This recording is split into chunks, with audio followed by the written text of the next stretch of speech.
Le 4 mai 1895, un navire arrive au port de Marunga, situé au nord-ouest de l'île. Le 6 mai, Jean-Claude s'empresse d'écrire à ses parents pour leur narrer la fin du voyage et donner ses premières impressions. Je viens par ces quelques lignes vous annoncer mon arrivée à Marunga, port de l'île de Madagascar. Je vous dirai que j'y suis arrivé en très bonne santé. Je n'ai pas eu le mal de mer de toute la traversée qui a été de 22 jours. C'est vrai que je suis marin. Je vous dirai, bien chers parents, que le voyage a été bon, excepté 3 ou 4 jours que la mer a été mauvaise.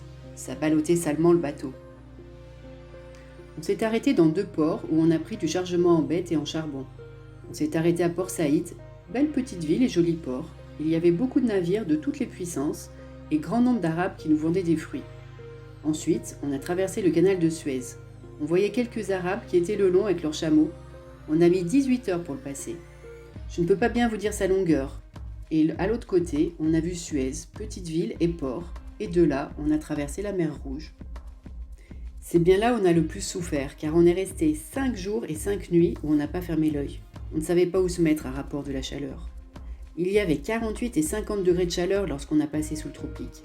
Là, il est mort un homme du génie. On l'a jeté à la mer 24 heures après le décès. On lui a fait un service mortuaire comme sur Terre. Et de là, on s'est engagé sur l'océan Indien, où on est resté 7 jours et nuits sans voir terre. Ah, j'ai oublié de vous dire qu'on s'est encore arrêté sur le bord de la mer Rouge dans un petit port anglais appelé Périm. Enfin, on est arrivé samedi 4 mai à 10 h du matin par un temps magnifique à Marunga. Là, il y avait 17 bâtiments, dont 15 français, tous pavoisés de drapeaux aux couleurs françaises, et 2 anglais qui sont prisonniers au port. Lorsqu'on a été arrêté, la fanfare a joué la Marseillaise et la Sidi Ibrahim, et tous les matelots et les soldats étaient sur les mâts qui nous acclamaient. On a débarqué que le dimanche à 9 h du matin, et de là on a campé à côté de Marunga, sous nos toiles de tente, officiers comme nous. Là, on n'a plus de lit, on n'a que la terre pour tout sommier. Enfin, on risque guère de tomber de notre lit. Lundi 6 mai, on part pour aller à Marungo, et de là, on marchera toujours sur Tananarive. Bien chers parents, je vous dirai que je pense qu'on n'aura pas froid, qu'on est en hiver. Figurez-vous qu'il fait plus chaud qu'au mois de juillet chez vous. Ainsi, ce doit être l'été. Enfin, j'espère que tout ira pour le mieux.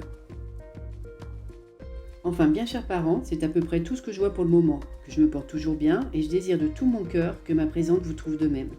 Je vous dirai que j'en ai trouvé quelques-uns du pays.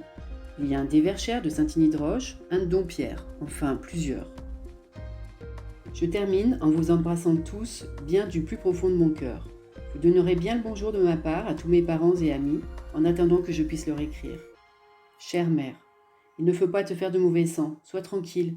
Je te dirai qu'on est chargé de scapulaire, et on dit la prière tous les soirs avant de se coucher, et tous les dimanches, on assiste à la messe. Adieu. Au revoir, bien chers parents. Votre fils qui vous aime tendrement pour la vie. Jean-Claude Marin.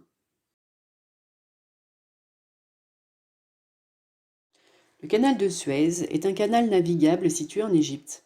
Long de 193 km, large de 280 à 345 mètres et profond de 22 mètres, il relie via 3 lacs naturels, la ville portuaire de Port Saïd en mer Méditerranée, à la ville de Suez dans le golfe de Suez en mer Rouge.